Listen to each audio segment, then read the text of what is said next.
Sometimes I feel really, really bad for Paul. How most Christians choose to interpret First Corinthians 9 is one of these times I feel really bad for Paul, because they're just throwing him right under the bus and making him look bad. For though I am free from all, I have made myself a servant to all, that I might win more of them. To the Jews I became as a Jew in order to win Jews. To those under the law I became as one under the law, though not being myself under the law, that I might win those under the law. To those outside of the law I became as one outside of the law, not being outside of the law of God, but under the law of Christ, that I might win those outside the law. To the weak I became weak, that I might win the weak. I have become all things to all people, that by all means I might save some.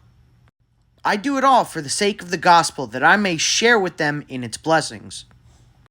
A lot of people take these verses to mean that Paul was a shapeshifter. He was a deceiver. He was floating wherever the wind took him. They may not say that out loud, but that's how they interpret it. Because they use these verses to justify not living a set-apart life. No, it's okay that I go clubbing on the weekend with my friends. They know I'm a Christian. I'm trying to win them for Christ. No, it's okay that I do crude joking with my friends at work. They know I'm a Christian. I'm trying to win them over to Christ by being cool with them. This is how people take that. But it is so wrong and slanderous to Paul. And by this same logic, should you act as a murderer to win murderers to Christ? Should you act as a rapist to win rapists to Christ? Should you act as a Satanist to win Satanists to Christ? Of course not. If Paul was a chameleon, a shapeshifter, blowing wherever the wind took him, then he is not an honorable person.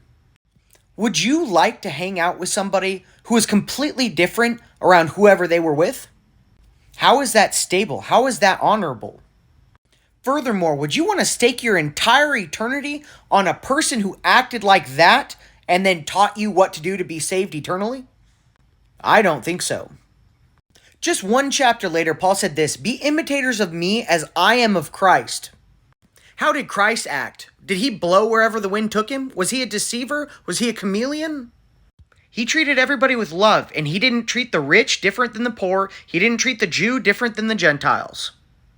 If you study the cultural context and then go back through this, these are just idioms.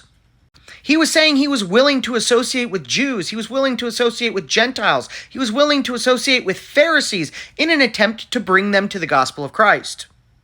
Paul certainly wasn't teaching that you can act like a Christian with Christians and then go out clubbing with your friends because they know you're a Christian.